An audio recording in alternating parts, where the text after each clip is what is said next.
I remember the weight of that ring box in my pocket. I'd been carrying it around for 3 days, just to feel the heft of it, to remind myself that this was really happening.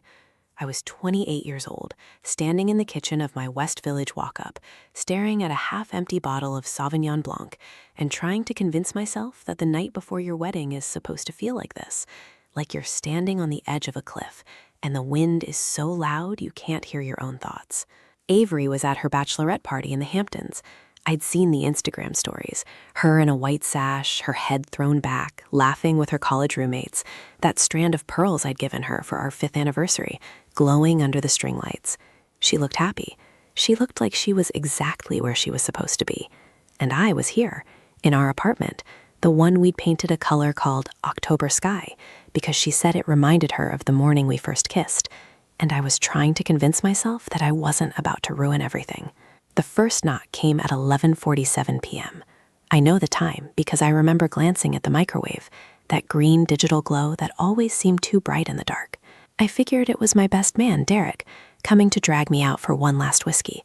He'd been texting me all night, saying I was too much in my head, that he needed to loosen up before he said I do. But when I opened the door, it wasn't Derek. It was a guy I'd never seen before, wearing a worn-out leather jacket and holding a manila envelope. He was maybe 30, with tired eyes and a 5 o'clock shadow that looked permanent. He didn't say hello. He just looked past me, into the apartment, and then back at me. "You Marcus?" he asked, his voice flat, like he was reading a script he'd recited 100 times. I nodded, my hand still on the doorknob, my brain trying to catch up. He handed me the envelope. "A buddy of mine told me to drop this off. Said you'd need to see it before tomorrow." And just like that, he turned and walked away, his boots echoing down the stairs. I stood there for a second, the door open, the cool night air hitting my face, and I felt a knot tighten in my stomach. It wasn't fear. It was deeper than that. It was the feeling of the floor giving way beneath you, even when you're standing on solid ground. I closed the door, locked it, and leaned against a frame. The envelope was heavy, not in weight, but in the way it felt in my hands. I walked to the kitchen island, the only light on in the place, and I stared at it for a long time. My name was written on the front in black Sharpie, block letters, like someone had taken their time. I told myself it was nothing. Maybe a wedding gift from some relative with a weird sense of humor.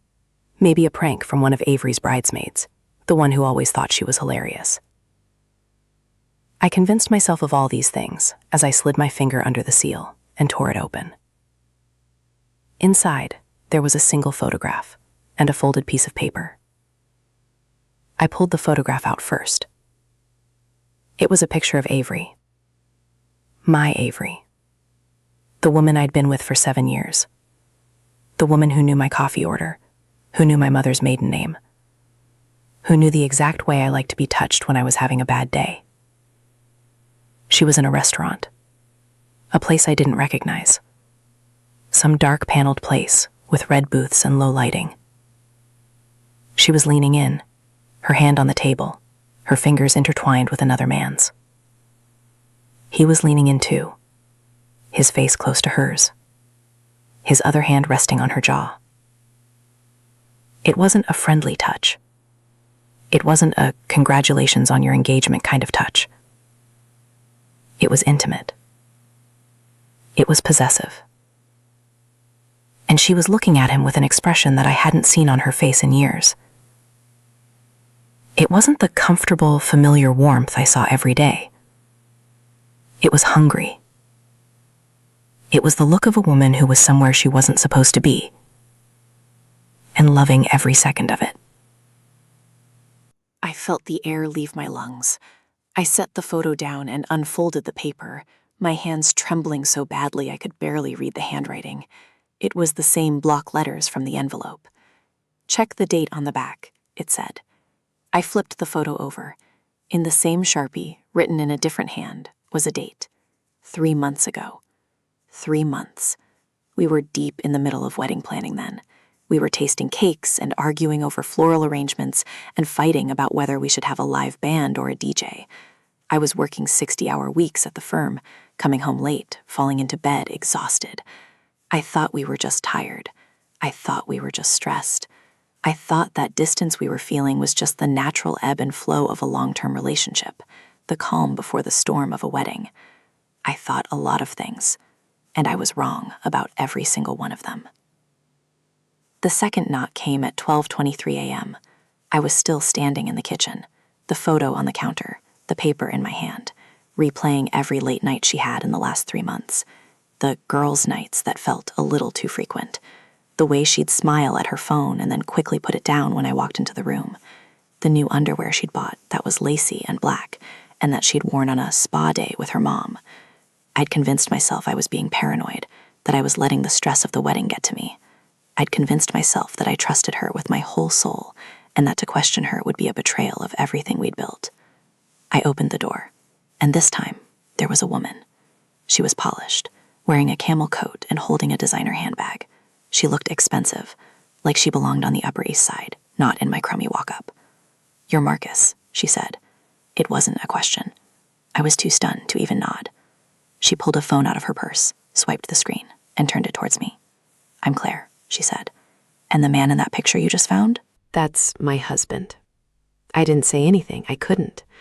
She walked past me into the apartment, her heels clicking on the wood floor, and she took a seat on my couch like she owned the place. She looked at the photo on the kitchen island, then at me. "I've been following them for 3 months," she said, crossing her legs. "I hired a private investigator. I have video. I have text message transcripts. I have credit card receipts." She paused, letting that sink in. "He told me he was ending it. He told me it was just a fling, that he loved me, that he was just caught up in the excitement of her. But then I found out she was getting married." She let out a bitter laugh, shaking her head. "He wasn't ending it. He was waiting for her to make a choice. So I made the choice for him." She looked at me with a mix of pity and disgust. "I don't know you. I don't care about you. But I couldn't let you walk down that aisle tomorrow, look into her eyes, and say I do to a woman who's been sleeping with my husband in the back of his Audi for the last 3 months. She reached into her bag and pulled out a manila envelope, identical to the first one. "This has everything. The locations, the dates, the text messages. I'm not giving you a choice. I'm giving you the truth." She set the envelope on the coffee table, stood up, and walked to the door. She paused with her hand on the knob, not looking back at me. "The third one will be here soon," she said, her voice softer now. "You might want to sit down for that."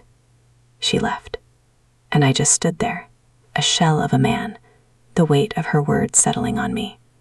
The third one. That didn't make sense. Who else could possibly be coming?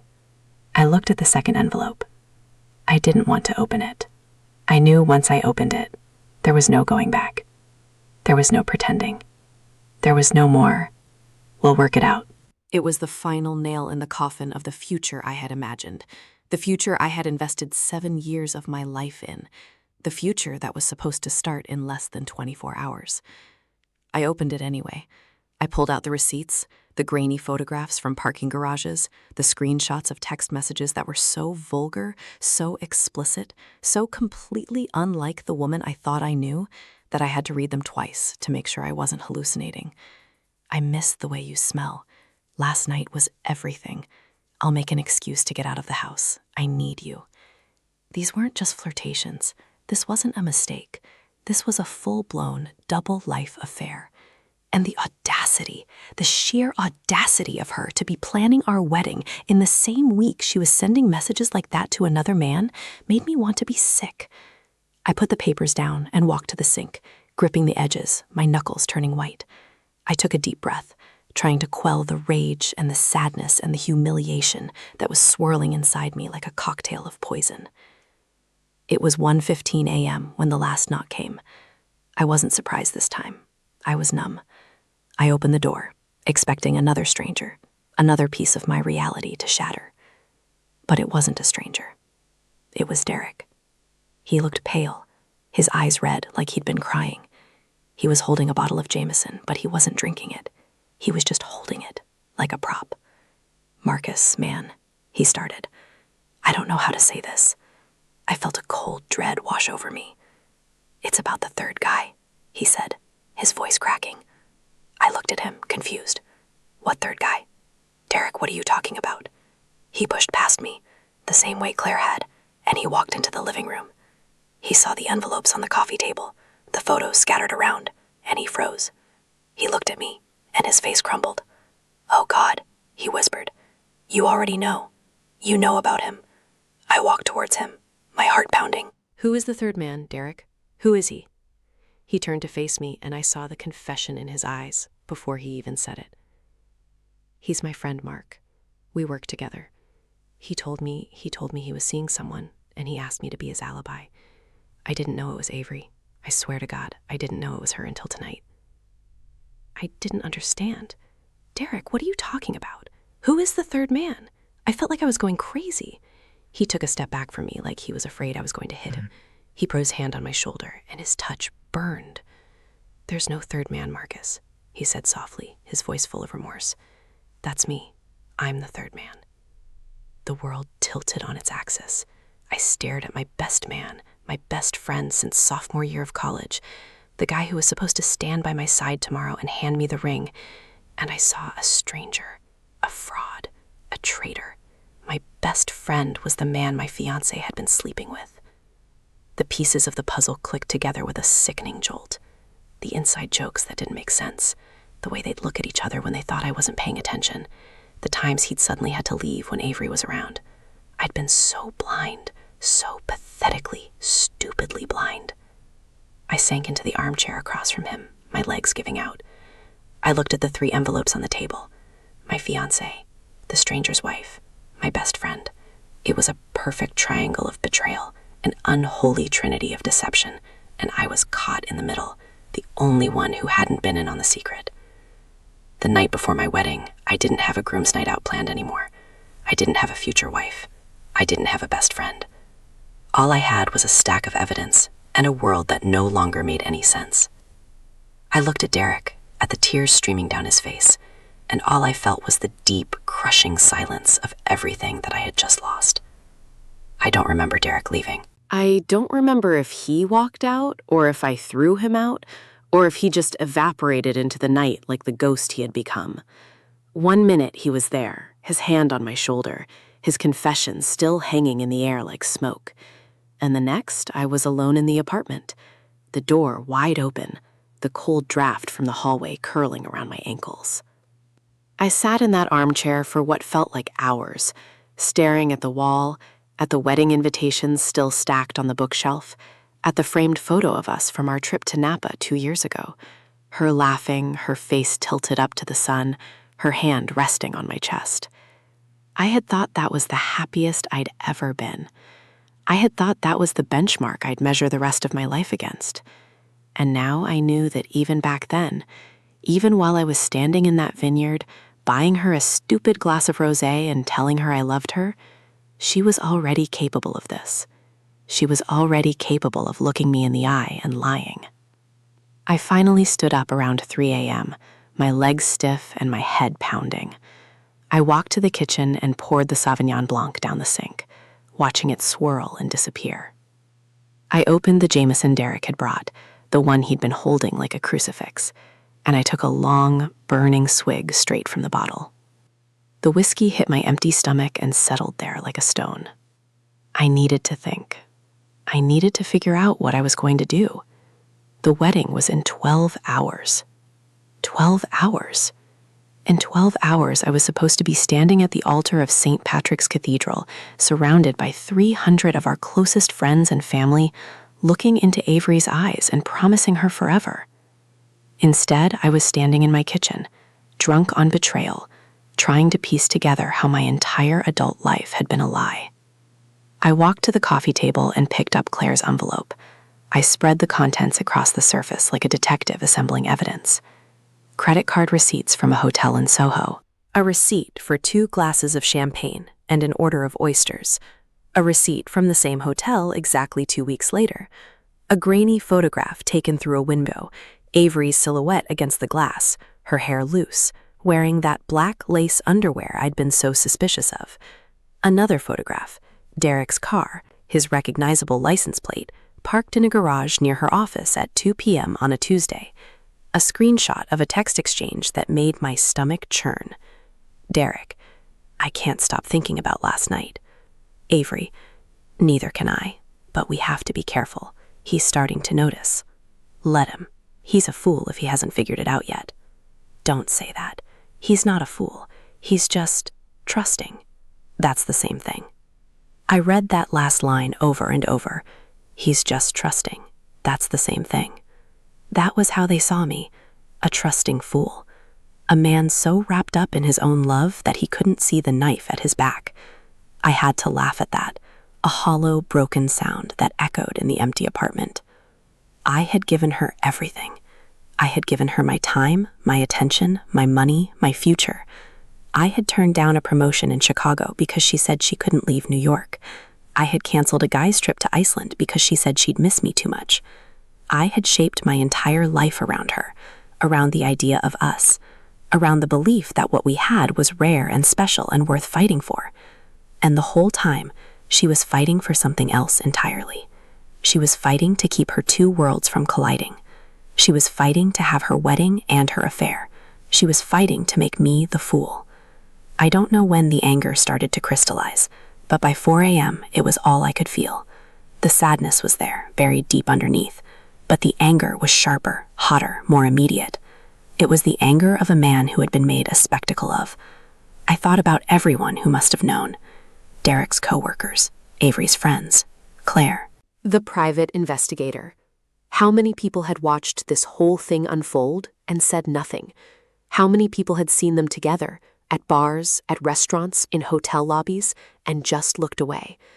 My mind raced through every party we'd attended, every dinner we'd hosted, every moment where Derek had been there, playing the part of the loyal best friend while sleeping with my fiancé behind my back. The sheer arrogance of it made me want to punch a hole in the wall. They had done this in plain sight.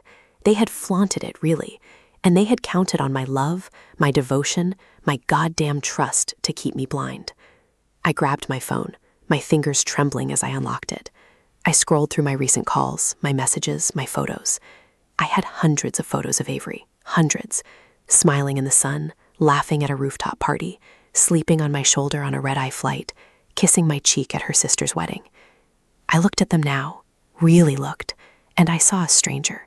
I saw a woman who had mastered the art of hiding in plain sight. I opened her contact and typed out a message. I know. I stared at those two words for a long time. I know. It was everything, and it was nothing. I didn't send it. I wasn't ready. I didn't know what I wanted yet. I didn't know if I wanted to confront her, or humiliate her, or just disappear. I didn't know if I wanted to scream, or cry, or destroy everything she loved the way she had destroyed everything I loved. I paced the apartment for the next hour, the whiskey burning a hole in my stomach, my mind racing through 1,000 scenarios. I imagined showing up at the cathedral and saying nothing. I imagined standing at the altar, watching her walk down the aisle in her white dress, and when the priest asked if anyone objected, I imagined stepping forward and reading Claire's evidence out loud to a room full of our families. I imagined the look on her mother's face, the look on my mother's face, the look on Derek's face as I exposed him for the rat he was. It was a beautiful fantasy, a moment of pure, righteous fury. But it was also a fantasy, because deep down, in the part of me that still loved her, in the part of me that had spent 7 years building a life with her, in the part of me that couldn't quite accept that this was real, I didn't want to destroy her. I wanted to understand. I wanted her to explain it. I wanted her to tell me I was wrong, that the photos were doctored, that the texts were fabricated, that Claire was a jealous lunatic and Derek was just a pawn in some elaborate scheme. I knew it wasn't true. I knew it. But I wanted it so badly that I could taste it. At 5:30 a.m., I walked into the bedroom, our bedroom. Her side of the bed was still unmade from the night before. She'd left for the Hamptons. Her silk pajamas were draped over the chair in the corner. Her perfume, the one she wore every day, that floral, slightly sweet scent that had always reminded me of spring, still lingered in the air. I opened her closet and ran my hand over her wedding dress, the one she'd picked out with her mother and her sister, the one she'd cried over when she finally found the one. It was beautiful, ivory and lace, delicate and perfect. I thought about all the hours she must have spent planning this wedding, all the conversations with the florist, the caterer, the band, all the decisions about place settings and centerpieces and favors. How had she done it? How had she looked at me across the table at dinner, smiled at me, kissed me goodnight, and then turned around and texted Derek? What kind of person was capable of that?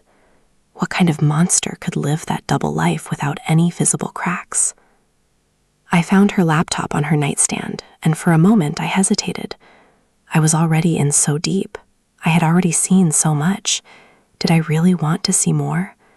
But the curiosity was too strong. I opened it, and it was unlocked. She'd never been careful about that because she'd never had anything to hide, or so I'd thought. I opened her messages, her email, her social media. I scrolled through her conversations with her bridesmaids, and my stomach turned when I saw a thread from just last week. One of her friends had written, "So excited for Saturday. Are you getting nervous?" And Avery had responded, "A little, but mostly just ready. I want to be his wife so badly." I stared at that message. I want to be his wife so badly. How could she type those words knowing what she'd been doing?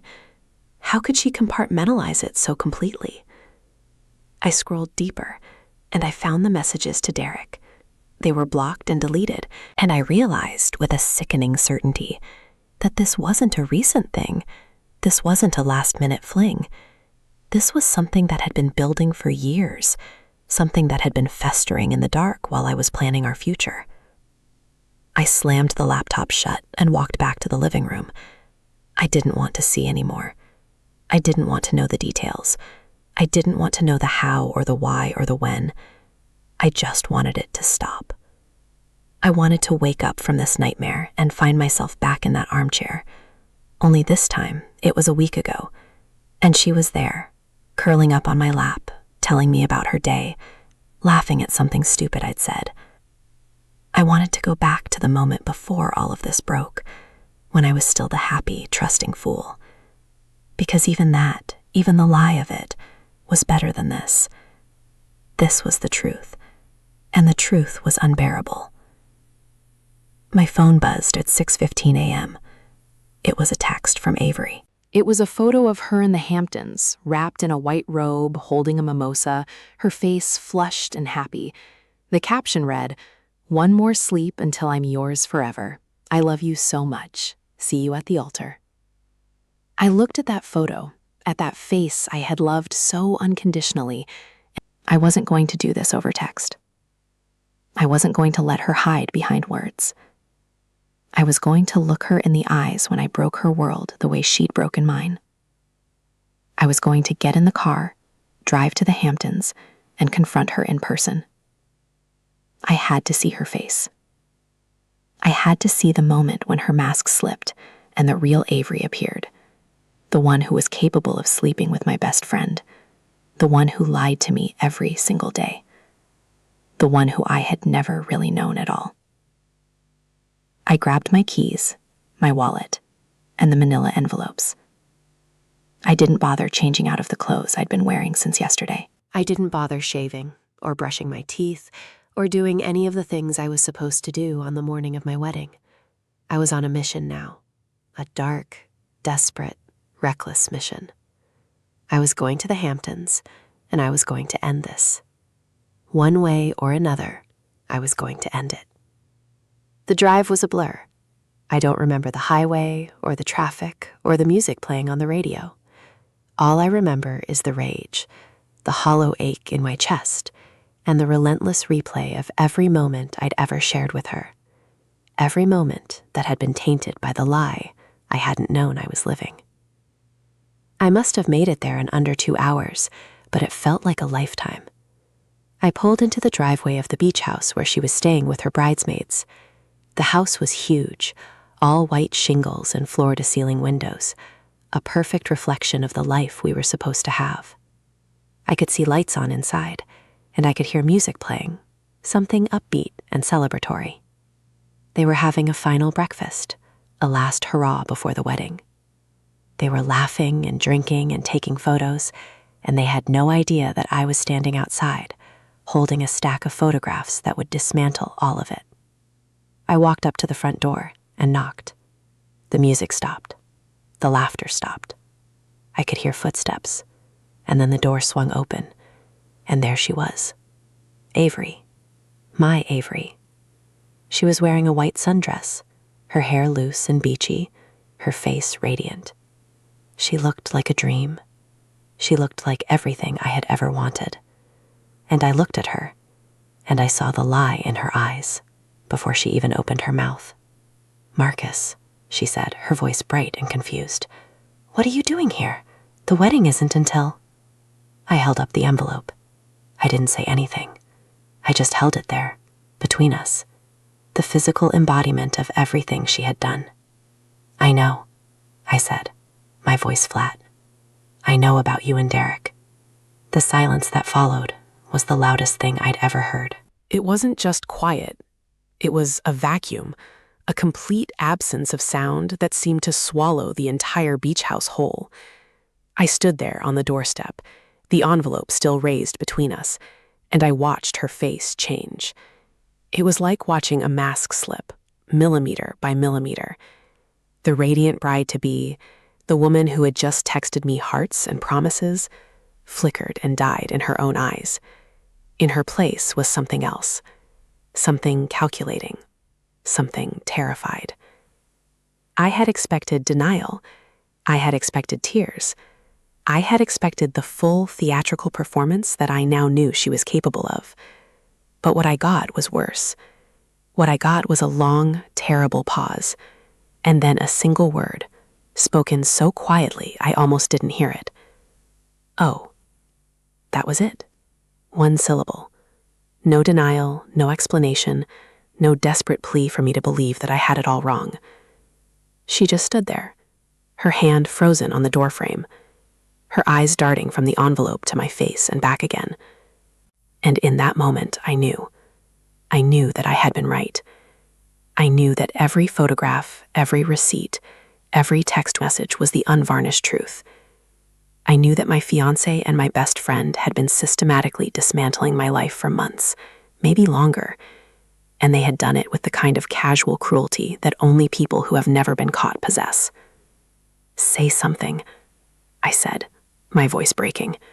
"Say anything. Tell me I'm wrong. Tell me those pictures aren't you. Tell me that text about last night was about something else. Tell me you haven't been sleeping with Derek behind my back for the last 7 months. Tell me, Avery. Just fucking tell me I'm wrong." She didn't say anything. She just stood there, her eyes glassy, her lips trembling. And I realized, with a clarity that felt like a physical blow, that she wasn't even trying to defend herself. She was already doing the math in her head. She was already figuring out how much I knew, how she could spin it, how she could minimize the damage. She wasn't sorry. She was caught, and there's a world of difference between the two. I pushed past her into the house, the envelope clutched against my chest like a shield. The bridesmaids were all standing in the living room, frozen mid-motion, their champagne glasses still in their hands.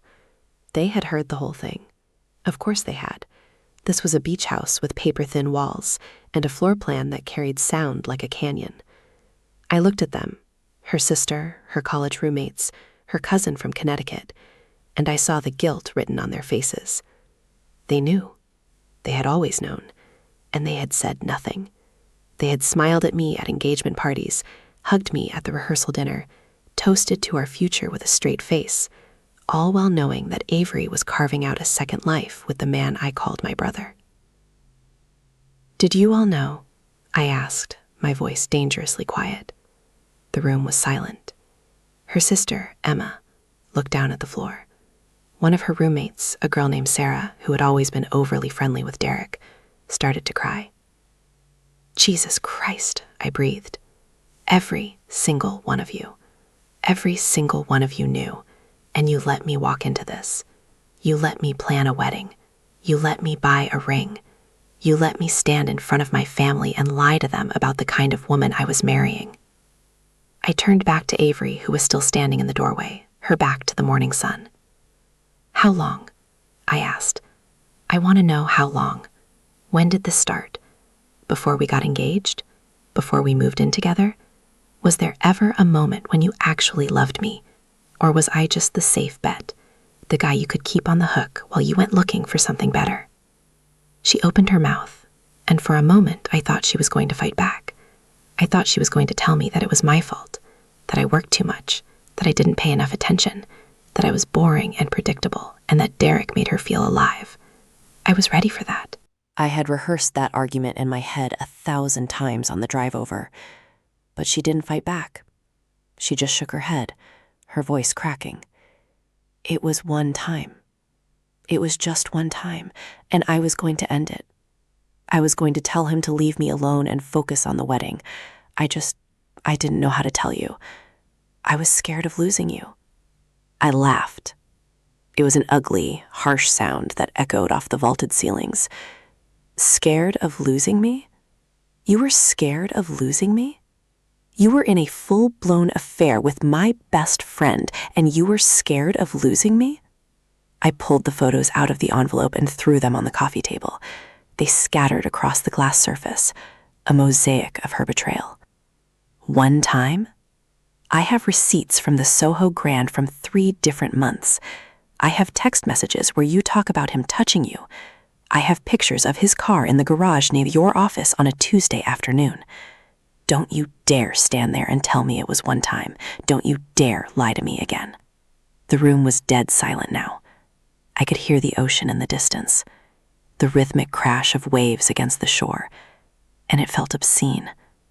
The world was still turning. The sun was still shining, and my entire life was crumbling around me.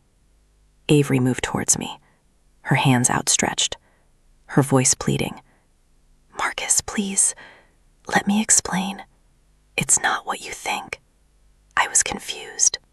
I was stressed about the wedding, about the pressure, and Derek was there. He was just there. He made me feel seen in a way I hadn't felt in years. But I love you.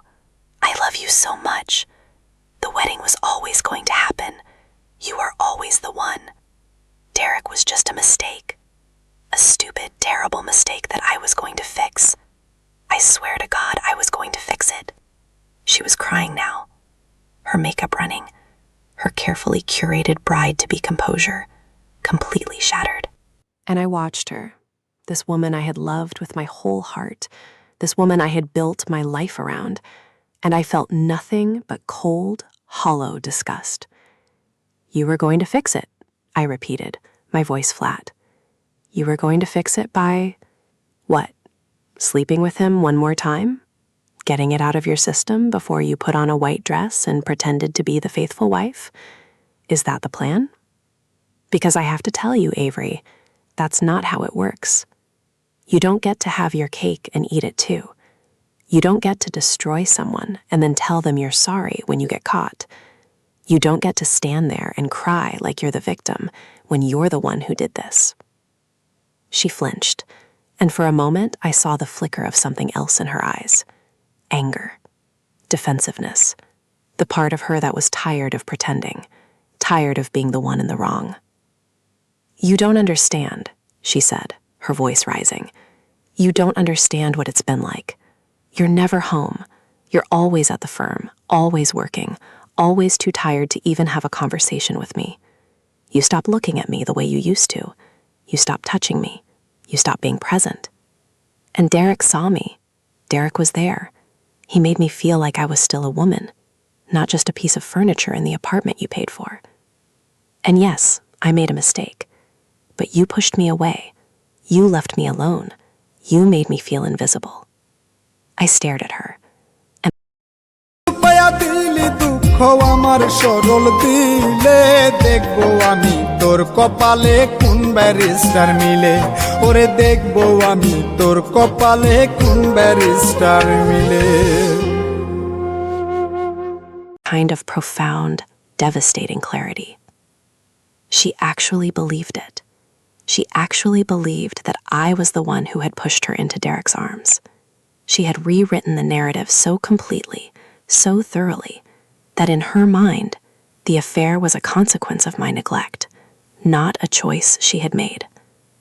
I shook my head slowly. I didn't push you into anything, Avery. I didn't make you lie to me every day. I didn't make you text him while I was sleeping next to you. I didn't make you look at me over dinner and tell me you couldn't wait to marry me, knowing that you had just been with him that afternoon. You made those choices. You chose him, you chose to lie, you chose to betray me, and you chose to let me find out from a stranger the night before my wedding. I gestured to the bridesmaids, the silent witnesses to our collapse. And these people, your friends, your family, they chose to help you. They chose to cover for you. They chose to let me walk into a cathedral and make a fool of myself. So don't you dare stand there and tell me that I'm the one who pushed you away. I was right there. I was right there the whole time, Avery. You just didn't want to be found. Emma stepped forward, her face pale. Marcus, please, this is a lot. Maybe you should both take a step back, calm down, and talk about this when... I turned on her, my eyes blazing. Don't you dare try to mediate this. You knew. You all knew. And you let me plan a life with her while she was sleeping with my best friend. You don't get to speak. Not now. Not ever. Emma recoiled like I had slapped her, and I didn't feel even a flicker of remorse. The anger was a living thing now, a fire that was burning through every shred of compassion I had ever possessed. I turned back to Avery. I want the ring back. I want the ring back, and I want you to call your mother and tell her the wedding is off. You can tell her whatever you want. You can tell her I'm a monster. You can tell her I cheated. You can tell her I had a breakdown and disappeared. I don't care. But I'm not walking down that aisle, and I'm not standing at that altar, and I'm not giving you another second of my life. She looked at me, her face streaked with tears, and something in her shifted. The pleading stopped. The victim act stopped. And for the first time, I saw the real Avery, the one who was capable of betrayal, the one who was capable of cruelty. What about the house? She asked, her voice flat. What about the money we put into the wedding deposits? What about the honeymoon? You're just going to walk away from all of it? I couldn't help but laugh again. Yeah, Avery, I'm going to walk away from all of it. Because it was never about the house or the wedding or the honeymoon. It was about us. And there is no us. There never was. I just didn't know it. I took the engagement ring box out of my pocket, the one I'd been carrying around for 3 days, the one I'd been so nervous and excited about, and I set it on the coffee table, next to the photographs. I'm not going to ask for this back. You can sell it. You can throw it in the ocean. I don't care. But it's not going on your finger. Not tomorrow. Not ever. I turned to leave, and I felt her hand on my arm. Her grip was surprisingly strong, her fingers digging into my skin. Marcus, wait, please. I love you. I have always loved you. This was a mistake, a horrible mistake, and I am begging you to give me a chance to make it right. We can go to counseling. We can work through this. We can still have the life we planned. Please, just don't walk away. I looked down at her hand, and then at her face, and I felt nothing. The love was gone. The sadness was gone. All that was left was a hollow, aching emptiness where everything I had felt for her used to be. You don't love me, Avery, I said quietly. You love what I gave you.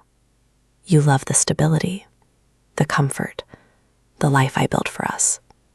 But you don't love me. If you loved me, you wouldn't have done this. You wouldn't have done any of this. And you wouldn't be standing here begging me to stay because you're afraid of being alone. You're not sorry. You're just sorry you got caught. I pulled my arm away from her and walked out the door. The sun was fully up now. The sky a brilliant, clear blue that felt obscenely beautiful for a day when my world had just ended. I walked to my car, got in, and sat there for a long time, staring at the beach house in the rearview mirror. I could see her silhouette in the doorway, her bridesmaids gathered around her, a tableau of destruction. She was crying. They were all crying, and I didn't care. I couldn't care.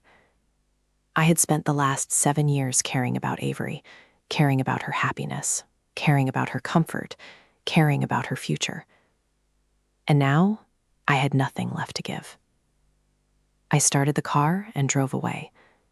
I didn't have a plan. I didn't know where it was going. All I knew was that I couldn't stay there. I couldn't go back to the apartment. I couldn't face my family. I couldn't face anyone. I was a ghost now, a man who had been erased from his own life. And all I could do was keep driving, keep moving, keep trying to outrun the wreckage in my rearview mirror. I ended up at a diner somewhere in Long Island, a greasy spoon with cracked vinyl booths and a jukebox that hadn't been updated since the 90s. I ordered coffee I didn't drink and a plate of eggs I couldn't touch. I sat there for hours, watching the morning turn into afternoon, watching families come and go, watching the world spin on without me. And I thought about Derek. I thought about the friendship I had trusted, the bond I had thought was unbreakable. I thought about all the nights we'd stayed up late, talking about our lives, our dreams, our futures. I thought about the way he'd been there for me when my dad died. I thought about the way he'd stood next to me at every major milestone, the way he'd been my anchor when I felt like I was drowning.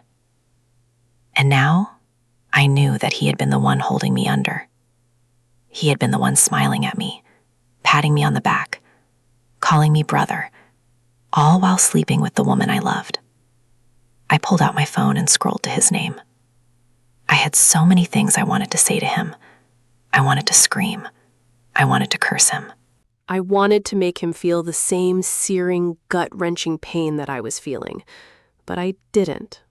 I just stared at his name, at the photo I still had of us from our college graduation, arms around each other, faces young and hopeful, and I pressed delete. I deleted his number.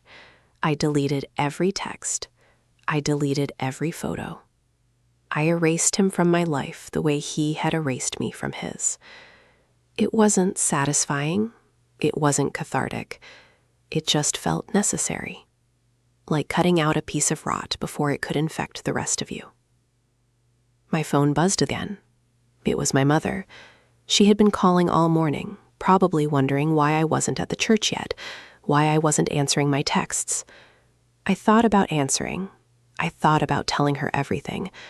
I thought about the look on her face when she found out that the wedding she had been so excited about, the daughter-in-law she had already welcomed into the family, was a liar and a cheat. But I couldn't. I couldn't put that on her. Not yet. Not like this. I sent a quick text.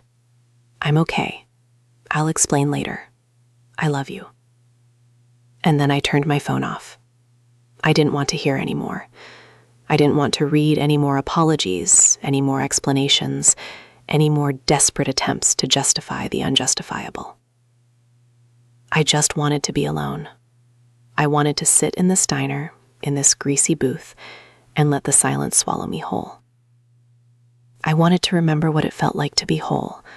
I wanted to remember who I was before Avery, before Derek, before all of this. But I couldn't, because I couldn't remember a time when I wasn't defined by them. I had given them so much of myself that I didn't know where I ended and they began. And now, with both of them gone, I was just a shell, a hollow man, a nobody. I stared out the window at the parking lot, at the sun glinting off the chrome bumpers of cars, and I wondered how I was ever going to put myself back together. I wondered if I even wanted to. I sat in that diner until the waitress started giving me looks, the kind that said, "You don't have to leave, but you really should." I left a 20 on the table for a coffee I barely touched and walked back out into the afternoon sun. The heat hit me like a wall, and for a second I just stood there, blinking, trying to remember where I'd parked. The world felt surreal, like I was watching myself from a distance, a ghost in my own life. I got in the car and drove without direction, without purpose, just following the road until the buildings thinned out and the trees started to close in. I ended up at a state park on the North Shore, A place Avery and I had visited once, years ago, back when everything was still new and bright and full of promise. I parked the car and walked down to the water, the gravel crunching under my feet, the wind off the sound whipping through my hair. I stood at the edge of the shore and looked out at the water, and I let myself feel it. All of it. The rage, the grief, the humiliation, the profound, crushing loneliness. I had been running from it all morning, numbing myself with whiskey and anger and the frantic energy of confrontation. But now, standing here, with nothing but the sound of the waves and the cry of seagulls, it all came crushing down on me like a tidal wave. I sank to my knees in the sand and I sobbed. I sobbed like I hadn't sobbed since I was a child, ugly, broken sounds that tore themselves out of my chest without permission. I thought about the life I was supposed to have, the house in the suburbs, the kids with her eyes, the lazy Sunday mornings, the anniversaries, the golden years. I thought about all the moments I'd planned for, all the memories I'd wanted to create, and I realized that none of them were ever going to happen. Not with her. Not with anyone. Because the person I was supposed to share them with had never really existed. She was a character, a role she'd been playing, and the curtain had finally fallen. I don't know how long I stayed there, kneeling in the sand, watching the sun crawl across the sky. Hours, maybe. Long enough for my knees to ache and my throat to go raw. Long enough for the tears to run dry and leave behind a hollow, empty numbness. I was still sitting there when my phone buzzed again, a persistent, insistent vibration that I had been ignoring for hours. I pulled it out of my pocket, half expecting it to be Avery again, or my mother, or Derek with some pathetic apology that I didn't want to hear. But it wasn't any of them. It was Claire, the stranger who had handed me the first envelope. I stared at her name on the screen, and I felt a flicker of something other than despair. Curiosity, maybe, or gratitude, or just the desperate need to talk to someone who understood. I answered on the third ring. "Hello?" My voice was hoarse, barely a whisper. "Marcus," she said, her voice calm and measured, like she had known all along that I would pick up. "I figured you'd need someone to talk to. I know what you're feeling right now. I know how alone it feels." I let out a shaky breath. "Why are you calling me?" I asked. "You already did your part. You gave me the evidence. You blew up my life. What more do you want from me?" There was a pause on her end, and then she said, "I want to help you. Not because I care about you. I don't know you, and honestly, I don't have the energy to care about anyone right now. But because I've been where you are, I know what it's like to wake up one day and realize your whole life was a lie. And I know that the worst part isn't the betrayal. It's the aftermath. It's the silence. It's the feeling that no one in the world understands what you're going through." I closed my eyes, my head resting against my knees. "I don't know what to do," I admitted, the words tumbling out before I could stop them. "I don't know how to move forward. I don't know how to tell my family. I don't know how to get out of bed tomorrow." "I don't know anything." Claire was quiet for a moment, and then she said, "Come over. I'm in the city. We can talk. I have wine, and I have a lot of experience with the kind of rage you're feeling right now." I hesitated. Part of me wanted to say no, to retreat back into my cocoon of isolation and self-pity. But another part of me, the part that was desperate for connection, for understanding, for someone who could look at me and see the wreckage and not flinch, said yes. I gave her my address, and she gave me hers, and I got back in my car and drove to Manhattan. The traffic was brutal, but I didn't care. I was moving on autopilot, my mind a blank, my body going through the motions while my soul tried to figure out how to survive the next hour, the next minute, the next breath. Claire's apartment was on the Upper East Side, a sleek, modern building with a doorman and a lobby that smelled like expensive flowers. She buzzed me up, and when I stepped off the elevator, she was waiting in the doorway, dressed in a cashmere sweater and jeans, a glass of red wine in her hand. She looked put together, composed, like she had been expecting company. But I could see the dark circles under her eyes, the subtle tremor in her hand, and I knew that she was just as broken as I was. She was just better at hiding it. "Come in," she said, stepping aside. "I promise I don't bite. and I promise I won't make you talk if you don't want to. I walked into her apartment, and I was struck by how cold it felt. Not in temperature, but in atmosphere. Everything was perfectly arranged, perfectly curated, but there was no warmth, no personality. It looked like a showroom, not a home. Claire saw me looking around and let out a dry laugh. "I know," she said. "It's sterile. That's what happens when you spend 10 years building a life with someone and then realize you never really knew them. You start to question everything you thought you loved." She handed me a glass of wine, and I took it, the cool glass grounding me in a way that nothing else had all day. We sat down on her white leather sofa, and for a long time, neither of us said anything. The silence was comfortable, companionable, a shared space of grief and anger and confusion. Finally, Claire spoke. "I found out 3 months ago," she said, her voice soft, almost distant. "I found a hotel receipt in his jacket pocket. It was for a room at the Soho Grand, and it was dated the day he told me he had a business dinner. I called the hotel, and they confirmed that a man and a woman had checked in. I didn't want to believe it. I spent weeks convincing myself it was a mistake, that there was some innocent explanation. But then I found the text messages, and the photos, and the credit card bills, and I couldn't keep lying to myself." She took a sip of her wine, her eyes fixed on some distant point on the wall. "I wanted to kill him. I wanted to destroy everything he loved. But I realized that would just make me the villain, and I wasn't going to give him that satisfaction. So I did the only thing I could think of. I found you." I turned to look at her, and for the first time I saw her not as the stranger who had shattered my life, but as a fellow traveler in this nightmare. "Why me?" I asked. "Why didn't you just confront him or her? Why did you come to me?" She met my gaze, her eyes tired but clear. "Because I knew that if I confronted him, he would lie. He would spin it, manipulate it, make me feel crazy. And I knew that if I confronted her, she would do the same thing. But if I came to you, if I gave you the truth and let you decide what to do with it, I knew it would hit them where it hurt. I knew it would take away their control.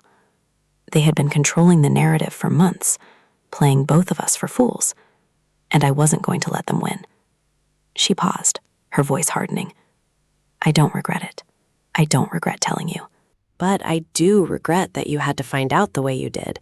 You deserved better than that." I nodded slowly, processing her words. "I confronted her this morning," I said, "at her bachelorette party. I threw the photos on the table and told her the wedding was off. She tried to blame me. She said I pushed her away, that I was never around, that Derek made her feel seen. And for a second, I almost believed her. I almost let her make me feel like it was my fault." Claire shook her head, a bitter smile twisting her lips. "That's what they do. They rewrite history to make themselves the victims. My husband did the same thing.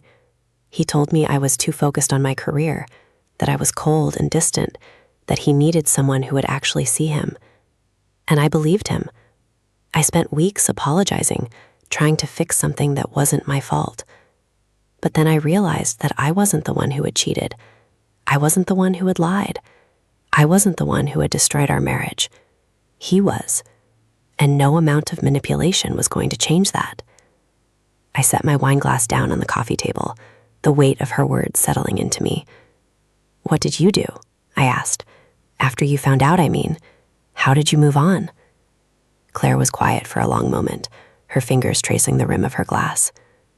"I haven't moved on," she said finally. "I'm still in the middle of it. I'm still waking up in the middle of the night, reaching for someone who isn't there.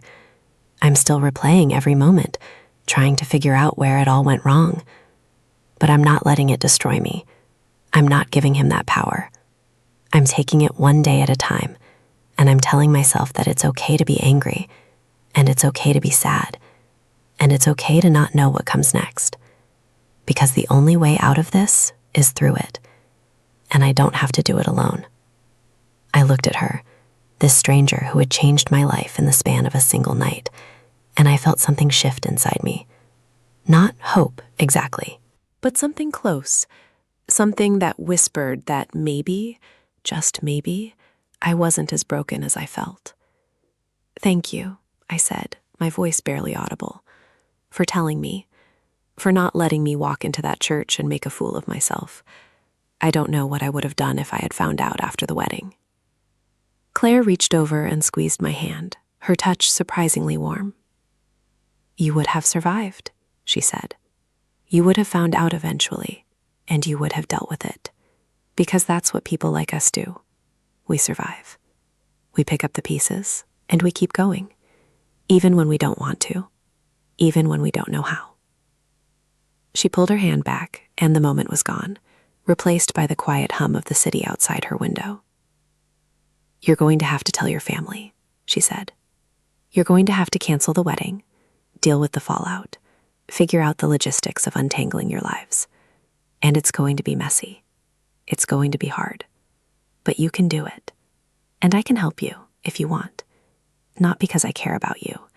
I don't really know you. But because I know what it's like to do it alone. And it's a hell of a lot worse." I nodded, a strange sense of calm settling over me. For the first time all day, I felt like I had a plan. A small, tentative, fragile plan, but a plan nonetheless. I was going to cancel the wedding. I was going to tell my family. I was going to untangle my life from Avery's, and I was going to survive. Not because I was strong, or brave, or resilient, but because I didn't have a choice. Because the alternative was letting her win, and I wasn't going to let that happen. I stayed at Claire's apartment for another hour, talking about nothing and everything, sharing stories of our relationships and the signs we had missed. She told me about her husband's obsession with his appearance, the way he'd suddenly started working out more, the new cologne he'd bought. I told her about Avery's constant phone use, her late nights at work, her sudden interest in lingerie she never wore for me. We laughed at the absurdity of it, the sheer, spectacular audacity of the people we had trusted, and for a few hours, I felt almost human again. When I finally left, the sun was setting, painting the sky in shades of orange and pink that felt like a cruel mockery of the emotions I was feeling. I walked back to my car, got in, and sat there for a long time, staring at the steering wheel. I had to go home. I had to face the apartment, the memories, the ghost of the life I had built. I had to call my mother. I had to cancel the wedding. I had to start the long, painful process of rebuilding myself from the ground up. But for now, I just sat there, breathing in and out, letting the silence wrap around me like a blanket. I thought about Derek. I thought about Avery. I thought about all the moments I had loved them, and all the moments I had trusted them. And I thought about how, even in the midst of all this pain, I was still standing. I was still breathing. I was still here. And maybe, just maybe, that was enough. I started the car and drove home. The apartment was dark when I got there, the silence oppressive and heavy. But I didn't turn on the lights. I didn't want to see the evidence of her everywhere. I just walked to the bedroom, collapsed onto the bed, and stared at the ceiling until sleep finally, mercifully, claimed me.